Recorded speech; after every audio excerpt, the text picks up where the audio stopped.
Today we're taking a look at some trade rumors around several NHL defensemen, including Noah Hanifin and Tyson Barrie, as well as examining the long-term future of Avs defenseman Devon Toews. Does he have a future to be able to re-sign in the Avalanche organization, or will he have to maybe move on as early as next year? We also have news from the NHLPA, big news from Jonathan Toews regarding his future, potential PTO in Florida, and more coming up next. So welcome back to another video here at Top Shelf Hockey. As I mentioned, we have a variety of things to talk about here today. First of all, I want to start with some news with the Florida Panthers organization. A couple of different things. For starters, GM Bill Zito recently made an appearance on SiriusXM NHL Network Radio, where he talked about a variety of things, but he did give us some updates on their key injured defensemen, Brandon Montour and Aaron Ekblad, who both had serious injuries to finish out the playoffs and were expected to be on the IR for an extended time and likely miss the start of the season. Basically, he said right now both are basically on track for the progress that they were expected to make. Nobody's had any setbacks or behind schedule of any sort, and looking like they're still on pace to be returning when we were originally told. So they're likely going to miss at least the first month of the season is what it looks like. It could get into maybe 6 to 8 weeks, but at the very least, I would think it sounds like by the end of November they'll both be back, if not possibly sooner. So that's certainly very positive news in that case. We know the Panthers have certainly tried to bring in some extra help on defense to try to minimize the blow here with the loss that's going to face, but those two guys play such a vital part of the blue line, especially when it comes to moving the puck, and Montour especially lately where he's been so strong offensively. It's going to be a big blow, but hopefully the guys they brought in can kind of get them through at least until these guys return. It's going to take a little bit of time where they're going to miss training camp to certainly be back to their normal selves, so that's for sure when the season gets underway for them, and that is later once they make their full return. Other potential news out of Florida that's not confirmed as of yet, but there is reported interest in bringing in veteran centerman Paul Stastny, possibly on a PTO if he's interested. At this point, we don't know what Paul Stastny is going to do. There was some speculation, I think probably in the past couple of weeks, that he was contemplating retirement. Of course, he hasn't made an announcement as of yet, so certainly can't say with any certainty that he will be doing that. But it is possible that he might be. But if he likes the opportunity in Florida, maybe he comes back for another season. It's difficult to say, but we know now that there's some other players that we've talked about on PTOs, likely in Edmonton. And Florida could be next year adding Paul Stastny. Brendan Sutter in Edmonton is also now officially confirmed. He is definitely heading there on a PTO. I know last week talked about Brendan Sutter. It was speculated he was going there, but I believe he's actually signed the agreement to go to training camp with the Oilers. And we also got news today from the NHLPA. This was recently reported by NHL insider Frank Saravalli, where it appears as though Matthew Schneider and the NHLPA have parted ways. Matthew Schneider has worked with the PA for a long time. He's been the number 2 guy, basically second in command there, below their executive director for, I think it's about 12, 13 years. So clearly where they recently got a new leader of the PA with Marty Walsh, it's not a huge shocker in a way, as we see with teams. When you bring in a new president or a new GM, they quite often want their own coaches or people working below them, and this is probably a case of very similar feelings. Obviously, Marty Walsh is fairly new to the job and is going to want to assemble people around him that he's comfortable working with, and obviously working there for a long time. Schneider, just didn't appear to be in his plan, so I'm not sure exactly how all those conversations went or how everything unfolded, but as of right now, it looks as though Matthew Schneider is no longer in his role with the PA. Be curious to see who might step up to replace him within the union there. And of course, big news as well today regarding Jonathan Toews. We got a statement from him that was put out on the Blackhawks social media, kind of thanking them. And he also put out a statement personally on his Instagram. And there was also a report I want to kind of reference as well from Chicago personality Jay Zawoski. Now, the statement from Jonathan Toews originally went out thanking the Chicago Blackhawks fans for a great 16 years. He thanked everybody within the organization, from the ownership, the Wirtz family, down to, he mentioned like all his coaches, all his GMs, teammates that were like family, friends that he made within the organization, the fans, of course, winning multiple Stanley Cups, and just kind of went on to say that he was very thankful for everything that happened during his time as a Blackhawk. Now, his statement through his Instagram account also indicates that he's not going to play this coming year. That was something that was previously reported. And I said, and Jay Zawoski was one of the ones who had talked about this. He had sources saying that Toews was going to be sitting out. Not retiring is the word, but not playing either. I mean, we've seen other players do this. That Toews kind of went on his Instagram, and I'll show you a clip here of the post. This kind of says essentially that he needs to take some time. He's not retiring from the game, but he wants to take time to look after his health, and that he's hoping maybe the year after he'll be able to make a return. Indicates that he's likely going to obviously want to share more about his health journey that he's been on. He's battled obviously some unique challenges and situations with his health, which has caused him to miss a lot of time in the past couple of years. But obviously maybe a season away will help him, overcome everything he has to. And, obviously get charged up and ready to go again. Sometimes after being away for an extended time, it can be challenging to come back. He's already missed a lot of time in the past couple of years as well. So for him to miss and sit out on intentionally another whole season, I would suspect he'll be interested. But even though he's saying he's not retiring, I don't know that we can say 100% that we'll see him on the ice again either. It's kind of difficult to say. Only time will tell. But if this coming year that he's going to sit out goes well for him and he's feeling good, physically and health-wise, emotionally, all that, then maybe Jonathan Toews in the 24-25 season maybe signs a one-year contract and makes a return to the NHL. But as of right now, we can now say with certainty that Jonathan Toews will not be in the NHL for the first time in 16 years and will be sitting out the entire upcoming season. Now, I wanted to take a look at some trade talk around the NHL.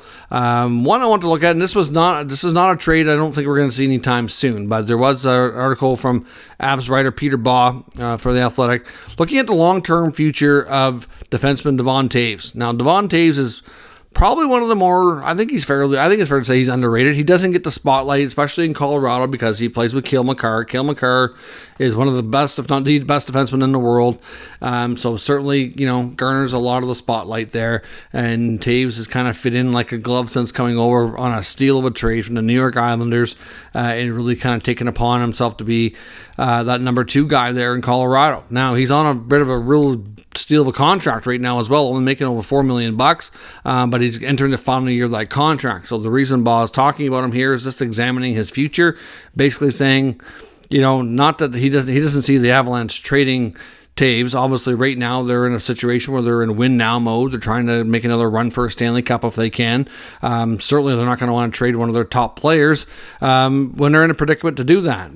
But signing him to an extension also might prove to be very challenging based on the numbers he's put up and how well he's played the past few years. He's likely going to garner a contract in that $8 million range in that next deal, which is going to be due for next year. So, that is going to be hard. But they also have other top players that are going to be soon expiring and need new contracts too.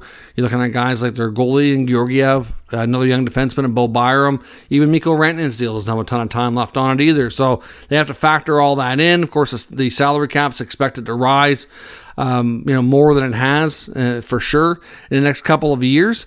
But there's lots of things to factor in here. And Devon Toews might be a difficult piece for them to retain. Of course, Chris McFarland and Joe Sakic have been, very calculated on who they keep and who they allow to move on, and sometimes you just can't keep the whole band together.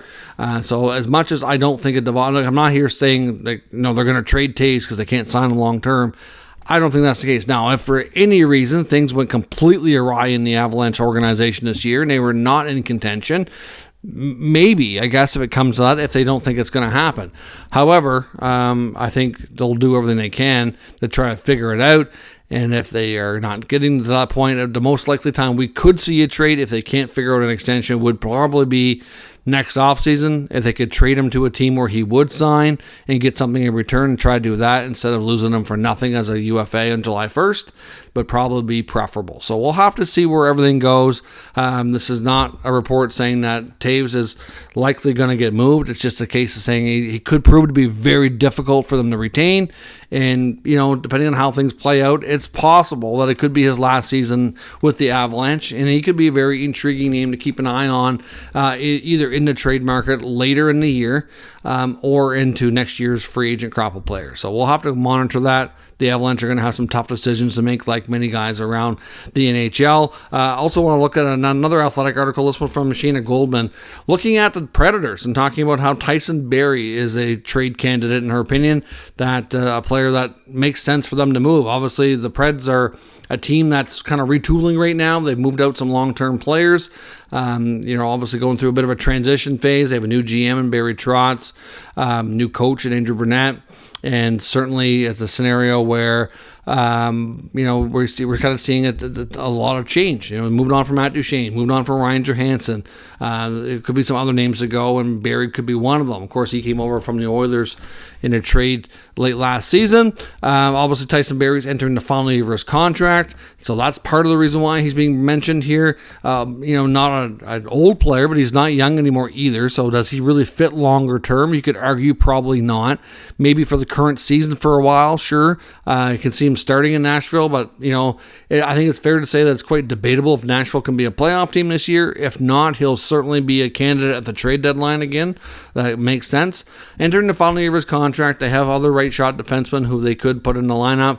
It's not like there's a shortage of them, and at the same time, because of where the direction of the team is, it just makes a ton of sense that he could go. And he's not making a ton of money either, so if they retain some money on our trade, it can make him very attractive to other teams. I mean, look at when Montreal just traded Jeff Petrie with 50%. It'd be a similar type deal. He could be even cheaper, and to be honest, I think he could be even more productive. So therefore, he could be quite an attractive piece for a team that wants to add a offensively gifted right shot defenseman who can play power play 1, power play 2, and be that extra piece. I think he'll be a big piece at the deadline. I don't think the Predators are going to be in a hurry to move him before the season starts, but I think he'll be one of the bigger named defensemen on the trade deadline list of players we could see go. Now, the other thing that also has been brought up about Nashville, staying with them for a moment here, is there's another Hockey News article suggesting that they really should be targeting Noah Hanifin. Now, Hanifin might make more sense than Barrie longer term. Obviously, a bit of a difference in age, and he's a player who's also entering the final year of his deal, but he's looking for a place to sign or to move to sign longer term. So it only makes sense, of course, if they talk to Calgary about a trade and they get a contract extension in place. He could make more sense for them long term than Barrie does. Give them similar stats. Obviously a good skater. And can be a top 4 minute muncher and give them some good strong play there. I mean, there's going to be a number of suitors, I think, for Noah Hanifin. There already has been. He's been linked to a few teams that have been interested in talking to the Flames.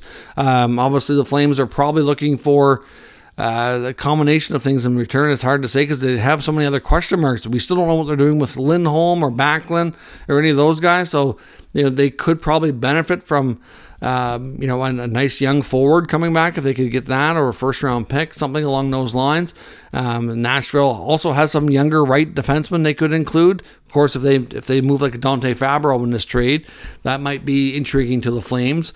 But if they move Fabro and Barrie, then suddenly now you're a little bit more depleted on the right side, so that might not be agreeable to move both. I don't think Tyson Barrie going to Calgary makes a ton of sense. I don't think that's a trade we could see.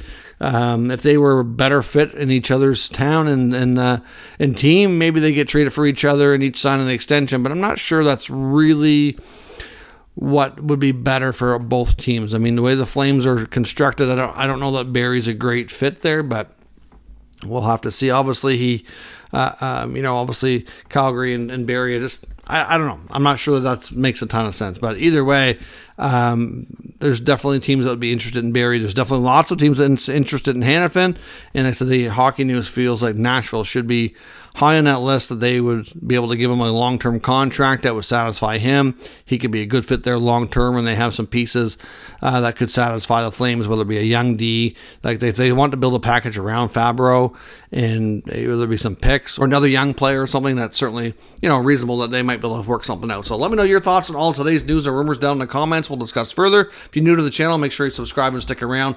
We'll keep you up to date with the latest news, rumors, and analysis of all 32 NHL teams. Thanks for watching, and I'll catch you next time.